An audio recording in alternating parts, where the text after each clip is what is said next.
dear beloved, Boss Mike, Cervera!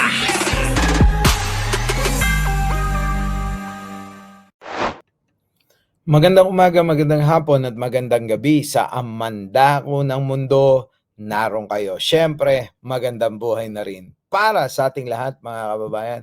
So, eto na. Opo, bago natin to umpisahan, nako mga kababayan, huwag niyong kalimutan mag-like, mag-share at siyempre mag-subscribe dito sa ating channel. Opo ha, parami na ho tayo ng parami. Sana'y makasama po kayo sa dumadami. Maliit pa rin pero dumadami na po tayo ng dumadami. Napakabilis po ng pagdami natin dito sa channel na to. Ano po? So, eto na mga kababayan, hindi po lahat ng mga makikita ninyo na mga tao na nagsasabi po ay mga negatibo po ang maririnig pagdating sa pamumuno ni Pangulo. Pero eto po mga kababayan, sa isang interview ng isang vlogger po mga kababayan, nako, pakinggan ninyo to. Pasok, ating. Pero kung katunggalin niya si BBM, hindi ko naman talaga sila iboboto. Ito si ma'am. Good afternoon. Pwede po kayo ma-survey, ma'am? Okay lang? 5 seconds lang. Ma'am, bilang Pilipino, anong bibigay mong grade sa Pangulong BBM sa kanyang panunungkulan bilang presidente? 1 to 5. 5 ang pinakamataas, 1 ang pinakamababa. Siyempre 5. 5. Taas mga kababayan. Si ating mga kababayan, 1 to 5.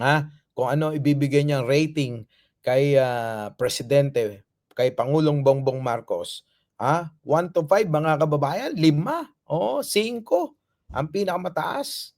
Abay, yun ho yung binigay ni ate. 5 ho, pinakamataas na grado ho yung binigay ni ate sa pamumuno ni Pangulong Bongbong Marcos. Bakit? Alamin po natin yan. Bakit po 5? Siyempre marami naman na siya natulungan, hindi lang nakikita ng mga taong bayan. Correct, yan. Yan na nga po yung sinasabi ko. Marami hong natutulungan si Pangulong Bongbong Marcos, hindi lang ho yun. Marami hong ginagawang proyekto, hindi lang ho yun. Marami hong mga nagawa na si Pangulong Bongbong Marcos, hindi lang ho yun. Marami pa ho yung paparating na matatapos na mga tinatrabaho ni Pangulong Bongbong Marcos. Na eto po yun, yung mga tao na magaling, marunong, manaliksik ay hindi po maliligaw ng mga kampon ng kadiliman. Tandaan nyo po yan. Tuloy. Ayan. Kaya po ano po alam niyong nagawa na ni BBM? Sa mga magsasaka na nagbigay siya ng lupa. At least kahit paano malaking bagay na yun sa mga magsasaka na bayaran ng mga utang. Correct. Kita nyo mga kababayan? Totoo ho yun.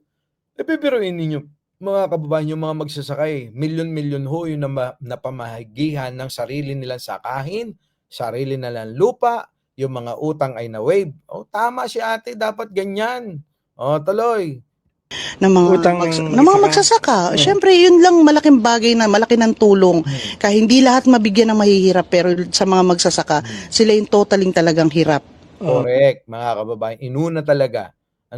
Mga kababayan, inuna talaga ni Pangulong Bongbong Marcos itong mga mangingisda, itong mga magsasaka na sila'y tulungan para makapag-produce ng maraming ani nang hindi tayo magutom ng mga Pilipino dahil sila po yung nagtatanim, sila po yung nagpo-produce ng ating kinakaing mga gulay, palay, mais at kung ano-ano pang mga pananim. Yan po yun, mga kababayan. Di po ba? Kaya napakagaling nga ng diskarte ni Pangulong Bongbong Marcos. Hindi yung tulad ni Digong, inuna yung Pogo. Tuloy. Ma'am, tawag dito, may mga naririnig tayo na sinasabi ng mga Duterte, ni BP Sara, ng pamilya Duterte tungkol kay BBM na bangag daw, kasi walang ginagawa. Ano masasabi niyo po ron? Yan, magandang tanong yan Di po ba? Yan naman laging naririnig natin. Kahit nga pagka nakapag-live po tayo mga kababayan yun po yun, at yun ang yung nakikita nating mga komento bangag, adik, paulit-ulit na lang ho, paulit-ulit na lang ho yan, bangag, adik, para na silang sirang plaka. Ate, pakisagot, ano po masasabi nyo dyan? Bangag? Parang hindi naman. Kasi kung ang isang bangag, lutang yan kung totally lutang. Pero pagka ang presidente natin humarap sa mga banyaga, nakakapagsalita siya ng ayos. Kumbaga nasasabi. Hindi lang ate sa mga banyaga, kahit sa ating mga Pilipino, kita mo naman matipunong-matipuno, sila lang yung gumagawa ng issue. Konting diferensya na may makita kay Pangulo, naku, issue.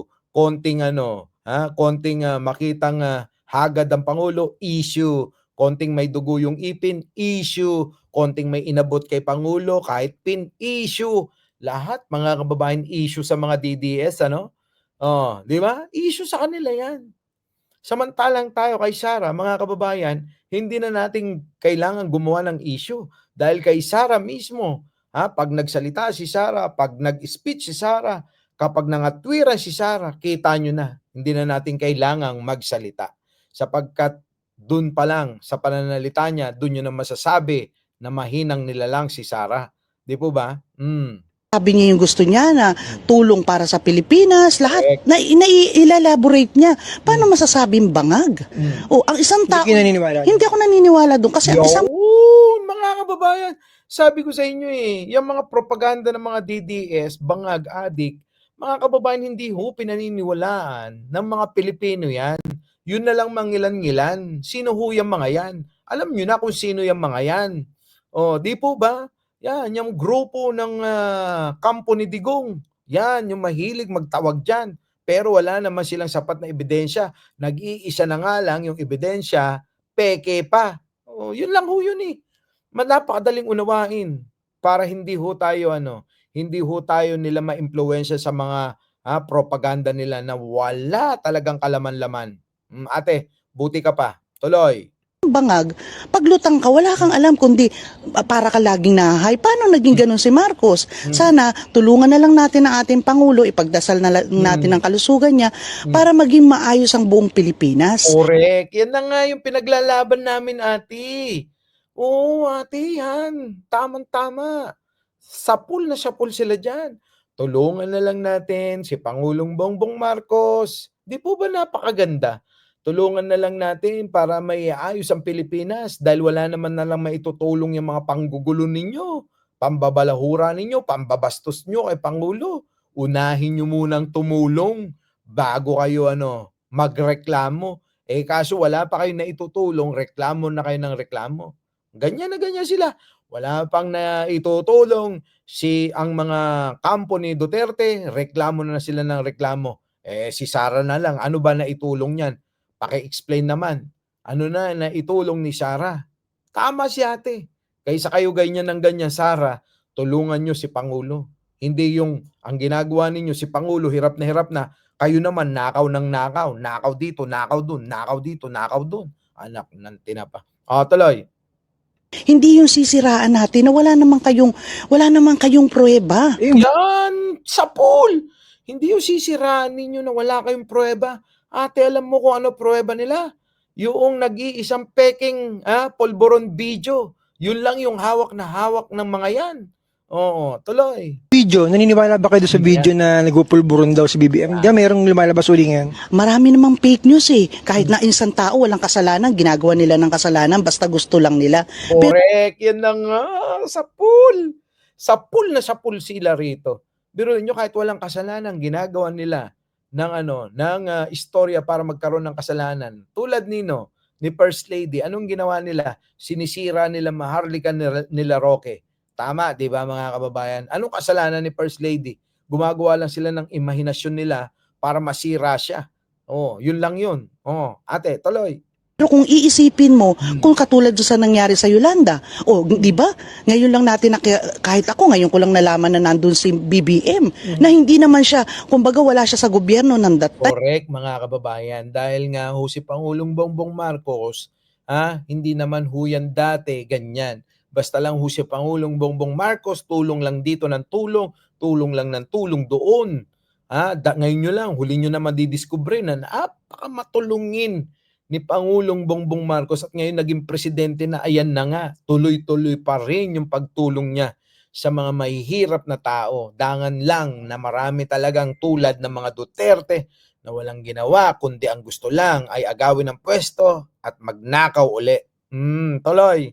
Pero awa naman ng Diyos, marami siyang natulungan. Correct. Kaya wag na lang natin siraan. Sabi nila yung mga Duterte daw maraming natulungan din dati nung panahon ni PRRD. Sa totoo lang, Bibi ano ko noon, Duterte. Bakit ka mo nagbago? Duterte kayo noon? Duterte ako noon. Kaya lang, Duterte pala ito. Dati pala itong Duterte. Oo, nagbago. Bakit? Nagbago. Sana all talaga, no? Sana all, oo, magbago na. O, tulad ni ate. bakit ka mo nagbago? Kasi nung time na yun, hindi naman niya katunggali si BBM. Pero kung katunggali niya si BBM, hindi ko naman talaga sila iboboto.